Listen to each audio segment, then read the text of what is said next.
polanya kan serupa tuh. Jadi pada saat pertumbuhan ekonomi turun, dia turun. Pada saat pertumbuhan ekonomi naik, dia cenderung naik. Memang industri pengolahan ini sebetulnya salah satu faktor paling menentukan dari sisi sektoral terhadap pertumbuhan ekonomi. Pada saat dia 1,38 di tahun 2011, itu pertumbuhan ekonomi lebih dari 6%. Begitu juga di 2012 di kisaran 6%. Maka logikanya kalau misalnya kita menghendaki pertumbuhan ekonomi itu nanti menuju 8, maka dia kontribusinya harus perlahan-lahan naik. Jangan lupa karena pertanian ini masih merupakan porsi terbesar ketiga, malah berimpit ya dengan perdagangan. Tampak bahwa pertanian ini tidak terhubung dengan pertumbuhan ekonomi secara erat. Pola dia naik turun itu tidak seiring dengan pola naik turunnya pertumbuhan ekonomi. Dan ini luar biasa rendah ya tahun 2024, 0,08%, nggak sampai 0,1 dari total 5,03.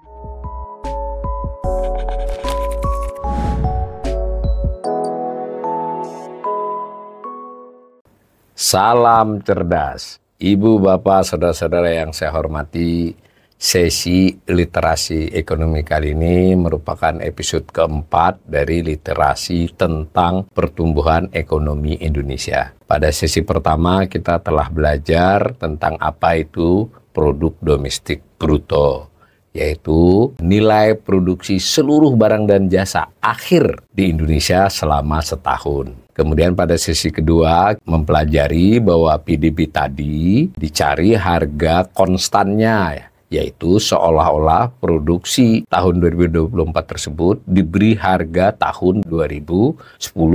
Kemudian dari konsep itu kita menjadi tahu bahwa ada pertumbuhan ekonomi yang membandingkan PDB atas dasar harga konstan 1 tahun dibandingkan tahun sebelumnya.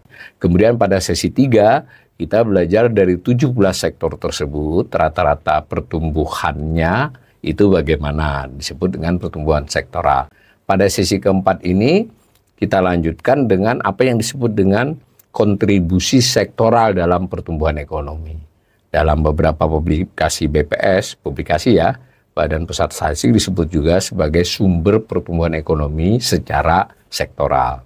Nah, pertumbuhan ekonomi Indonesia tahun 2024 itu kan 5,03%. Itu merupakan perhitungan dari nilai keseluruhan barang dan jasa yang dihasilkan oleh seluruh lapangan usaha yang terdiri dari 17 sektor tersebut. Berdasarkan informasi di sesi 1 dan di sesi 3 tersebut, yaitu tentang porsi masing-masing sektor itu dalam PDB dengan pertumbuhannya, maka dapatlah bagaimana masing-masing sektor tersebut memberi sumbangan.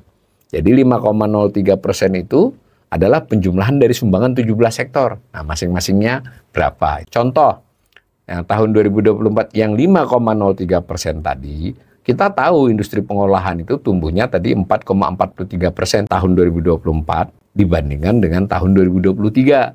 Tentu dengan perhitungan PDB atas dasar harga konstan. Dari 5,03% itu, sumbangan dari industri pengolahan itu 0,90% poin. Ada kata-kata poinnya ya, karena bukan 0,90 dari 5,03, bukan. Tapi 0,90% poin dari 5,03 itu, kan gitu loh. Dia terbesar itu. Tentu ada sektor-sektor lain masing-masing memberi kontribusi. Tapi ini yang industri pengolahan ini paling tinggi. Ini contoh lain yang kecil itu misalnya sektor pertanian yang tadi tumbuhnya hanya 0,67%. Meskipun porsinya masih nomor 3 ya, masih besar di dalam PDB. Tetapi secara kontribusi atau sumbangan terhadap pertumbuhan jadi kecil banget karena dia tumbuhnya rendah. Kontribusinya hanya 0,08%, nggak sampai 0,1% poin ya, dari 5,03. Sementara itu misalnya sektor pertambangan itu cukup besar, sektor konstruksi cukup besar, sektor perdagangan cukup besar. Di grafik berikut ini saya olah dari data BPS, tetapi tentu tidak seluruh sektor ya, karena ada 17 sektor, yang saya rinci itu 9, yang lain itu berarti 8 sektornya dijumlahkan. Soklat itu seolah-olah paling besar kontribusinya 1,03, itu penjumlahan dari 8 sektor. Yang terbesar itu tetap industri pengolahan 0,90% poin. Lalu konstruksi itu 0,67% poin. 0,67% poin dari 5,03, kurang lebih segitu. Nah, lalu perdagangan itu masih memberi kontribusi 0,64% poin. Informasi dan komunikasi ini juga cukup besar, 0,50%, setengah persen dari 5,03% itu, setengah persen poin ya. Dan seterusnya, ada akomodasi, pertambangan dan penggalian, akomodasi dan makan minum, jasa keuangan dan asuransi. Dan itu sengaja digambar pertanian ya, sebetulnya ada yang lebih besar, lebih kecil dari pertanian ya. Nah, digambar seperti ini. Dalam publikasi BPS yang bersifat paparan, biasanya ditampilkan 4 atau 5, ya ini saya tampilkan 9 plus 8% sektor lainnya. Bisa kita lihat dari tahun ke tahun, nah karena sudah ada datanya, itu kita bisa lihat dari 2011 sampai dengan 2024, selama 14 tahun. Di situ saya hanya pilih 5 sektor ya. Jadi tentu 5 sektor ditambahkan tidak sejumlah pertumbuhan ekonomi tahun itu. Ini saya pilih 5 sektor yang secara rata-rata tiap tahun nyaris memberi sumbangan atau sebagai sumber pertumbuhan ekonomi yang cukup besar ya. Tapi tidak selalu mereka masuk 5 besar di setiap tahun. Tapi kalau secara rata-rata dia masuk 5 besar. Jadi kita bisa menganalisis bagaimana industri pengolahan, bagaimana pertanian, bagaimana perdagangan dalam konteks sumbangannya. Maka kita bisa mengambilnya satu-satu ataupun kita bisa melihat perbandingan satu dengan yang lainnya. Nah, misal ini saya contoh saja ini ya, kita bisa menganalisis macam-macam. Nah, sumber terbesar pertumbuhan ekonomi secara sektoral selama 14 tahun itu adalah industri pengolahan. Rata-ratanya itu mencapai 0,86% per tahun selama 14 tahun itu, termasuk pada saat COVID yang dia justru kontraksi artinya pertumbuhannya itu negatif ya. Nggak usah heran ya, tetap disebut tumbuh, tapi tumbuhnya minus, itu sebenarnya kontraksi. Nah, tetapi secara rata-rata dia 0,86%. Tetapi perlu diketahui pada tahun 2011, 2012 dia di atas 1 ya. Kemudian contoh kita juga bisa menganalisis lapangan usaha pertanian. Pertanian dalam 17 sektor itu artinya luas ya. Pertanian, kehutanan, dan perikanan. Di sana termasuk perkebunan juga sebenarnya. Peternakan juga di situ.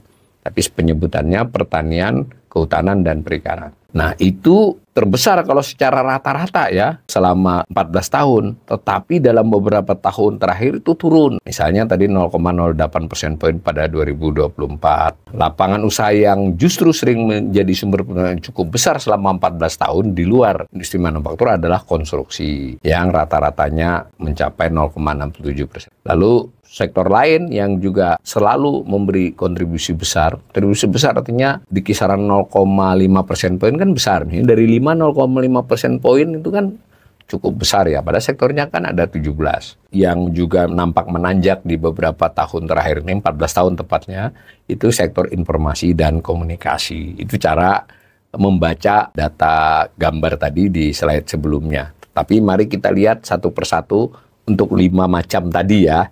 Nah, kita mulai dari industri pengolahan. Hitam itu menunjukkan tingkat pertumbuhan ekonomi pada masing-masing tahun. Misal di tahun 2024 ini 5,03, kontribusinya sektor industri pengolahan itu 0,9% poin dari 5,03 itu ya. Jadi ya sekitar 1/5 kurang sedikit ya, 1/6-nya. Apa yang kita lihat dari gambar selama 14 tahun ini? Pertama, rata-rata sumbangan kontribusi industri pengolahan ini memang tertinggi sebagaimana dikonfirmasi oleh slide sebelumnya ya. Tetapi ini kita beri angkanya nih. Hanya trennya sedikit pelan-pelan menurun. Kalau COVID ini bolehlah kita tidak perhitungkan ya. Jadi 2020 dan 2021 itu bolehlah kita abai dulu untuk dianalisis. Di 2022, 23, 24 ini ya 1%, 1,01, 0,9 dan sekarang 0,9 lagi. Jadi lebih rendah dari masa-masa 2011, 12, 13 ya. Bertahan tapi sebagai sumber poinnya menurun.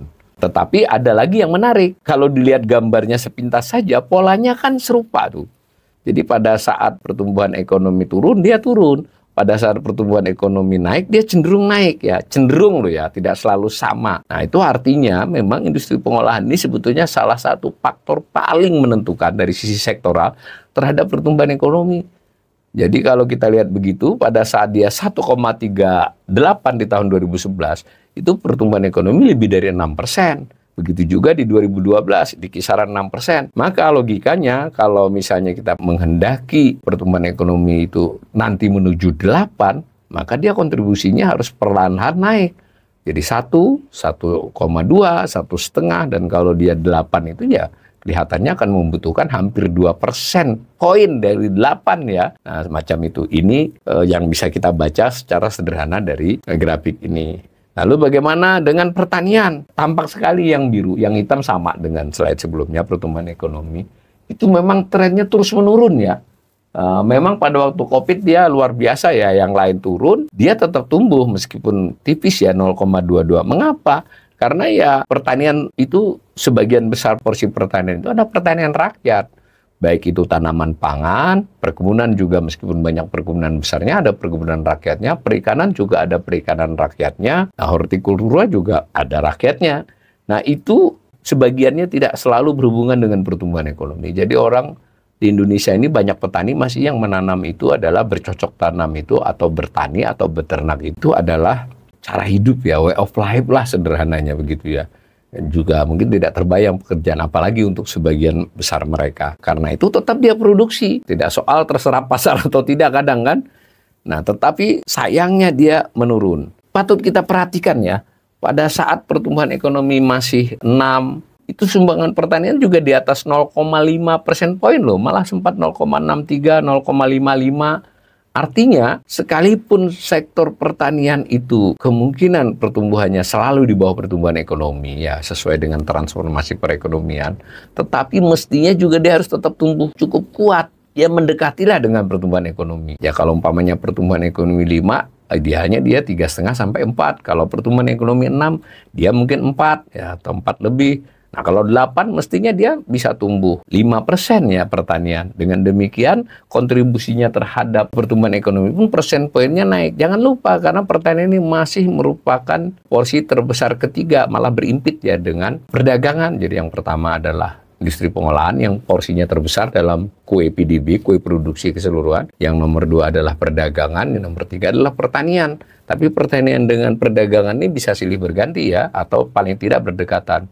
Tentu kesimpulan ini kesimpulan umum ya, karena ini kan pengantar ya kita. Itu tampak bahwa pertanian ini tidak terhubung dengan pertumbuhan ekonomi secara erat. Jadi pola dia naik turun itu tidak seiring dengan pola naik turunnya pertumbuhan ekonomi. Jika mau tinggi, tetap pertanian ini juga mestinya harus memiliki kontribusi yang membaik ya. Dan ini luar biasa rendah ya tahun 2024, 0,08%, nggak sampai 0,1 dari total 5,03. Bayangkan dulu dia pernah memberi 0,55 ya. Jauh banget ya. Nah, ini mungkin satu bagian yang pengelolaan ekonomi Indonesia itu ke depan, mulai sekarang mestinya itu harus bertumpu pada, salah satunya bertumpu pada perbaikan sektor pertanian. Kemudian perdagangan. Ya, perdagangan ini besar, perdagangan eceran, reparasi motor, reparasi mobil, ya semuanya itu memang relatif memberi kontribusi yang besar ya per tahunnya. Di tahun 2024 ini mencapai 0,64% poin loh ya. Besar itu nomor 2 ya setelah industri pengolahan. Dan dia relatif stabil di kisaran 0,6, 0,7 sumbangannya di beberapa tahun terakhir. Tetapi jangan lupa di tahun 2011 itu dia sempat 1,3% poin dari 6,18 ya pada tahun itu. Juga sempat 0,75. Tapi setelah itu relatif di kisaran 0,6 sempat turun. Yang tampak juga ini sekalipun tidak seerat industri pengolahan, dia polanya relatif searah dengan pertumbuhan ekonomi. Tidak seerat industri pengolahan ya, tapi korelasinya positif lah. Kalau naik juga, turun juga relatif begitu. Nah memang di tahun 2024 misalnya dia 0,64% poin ya. Di tahun 2023 0,63. Meskipun pertumbuhan ekonomi sedikit turun, tapi relatif stabil kan, 5,05 menjadi 5,03 di tahun 2024 ini. Prinsipnya sektor perdagangan ini memang salah satu yang mencerminkan dinamika perekonomian. Ya. Tetapi memang tidak seerat industri pengolahan terhadap pertumbuhan ekonomi. Sektor lain adalah konstruksi. Konstruksi ya, konstruksi ini memberi kontribusi yang besar di 2024, 0,67% poin. Maaf tadi saya ralat sedikit. Yang perdagangan berarti nomor 3 ya. Yang nomor 2-nya ternyata adalah konstruksi. Jadi harus dibayangkan ya, di 17 sektor itu ada konstruksi, tapi ada juga yang lain ya, yang terkait. Konstruksi ini lebih kita bayangkan ya infrastruktur gitu ya, bangunan yang sifatnya itulah, bukan real estate ya, karena real estate sendiri itu cukup besar sumbangannya di 2 tahun terakhir dan juga di masa-masa lampau. Tetapi 0,67 ini juga bukan optimal ya, karena ya sesuai lah pertumbuhan ekonominya 5,03, dia 0,67. Di 2011 secara ekstrim dia memberi 0,82%, tapi pertumbuhannya 6,18. Nah, kalau dilihat gambar juga konstruksi ini mirip dengan pertumbuhan dengan industri pengolahan. Polanya itu sama dengan pertumbuhan ekonomi. Kecuali 2024 ini yang cukup unik ya. Konstruksinya itu cukup besar, padahal pertumbuhan ekonominya sedikit merosot. Nah, ini mungkin bisa dibaca bahwa di tahun-tahun terakhir pemerintahan Jokowi memang ada upaya menggenjot konstruksi ya, dari sisa-sisa proyek yang dipercepat dan sebagainya. Itu pengaruh. Nah, ke depan saya kira ini menjadi hal serius ini sejauh yang kita dengar dari soal efisiensi anggaran ya. Tentu konstruksi bukan hanya pemerintah, tapi kan maksudnya bagian pemerintah ini cukup menstimulan pergerakan di konstruksi ya. Kelihatannya ada tantangan untuk pertumbuhan sektor konstruksi sekaligus juga kontribusinya terhadap pertumbuhan ekonomi. Yang berikutnya adalah informasi dan komunikasi. Memang ini relatif paling stabil ya, di 0,5% naik turun, bahkan pada saat pandemi saja dia masih tumbuh loh, informasi dan komunikasi, wajar ya. Jadi yang lain pada kontraksi, informasi dan komunikasi ini salah satu yang masih bertahan, pasca pandemi pun masih bertahan, dan itu relatif stabil bahkan cenderung meningkat di beberapa tahun terakhir. Dan yang penting menurut saya dari gambar ini, dia tidak searah dengan pertumbuhan ekonomi, jadi memang bisa bertahan lah. Sekaligus juga mungkin ini mencerminkan perubahan pola hidup ya rakyat ya, di mana produksi barang dan jasa yang terkait informasi dan komunikasi ini memiliki peran makin penting ya. Ya salah satunya ya kita semua tahu lah bahwa orang memerlukan gadget komunikasi, orang memerlukan pulsa, memerlukan macam-macam seperti itu, sehingga jasa informasi dan komunikasi ini memang relatif bertahan dan ke depan pun mungkin masih, kecuali nanti jika ada pukulan dalam daya beli. Demikian ya, jadi kita sudah memperoleh gambaran untuk di sesi keempat ini bahwa salah satu cara melihat pertumbuhan ekonomi adalah dengan melihat kontribusi dari 17 sektor atau lapangan usaha. Sebenarnya nanti ada lebih rinci lagi karena ada subsektor ya. Jadi 17 itu dipecah-pecah lagi, ada yang punya 6, 7, ada yang 16, ada yang memang hanya satu sektor, totalnya sekitar 53 subsektor. Nah, rincian terhadap hal ini jika kita kaji lebih panjang nih, kita 14 tahun. 14 tahun pun kalau kita nanti cermati, itu membuat kita bisa memahami apa yang menjadi andalan dari pertumbuhan ekonomi Indonesia. Dan di situ juga mestinya jika pemerintahan Prabowo ini memiliki ambisi untuk mencapai 8%, kita harus mendapat penjelasan sebenarnya sektor-sektor mana yang akan menjadi pengungkit ya, pendorong. Salah satunya tadi industri pengolahan, lalu juga konstruksi dan sebagainya. Itu kira-kira yang kita bisa pelajari dari sesi ini. Mudah-mudahan bermanfaat.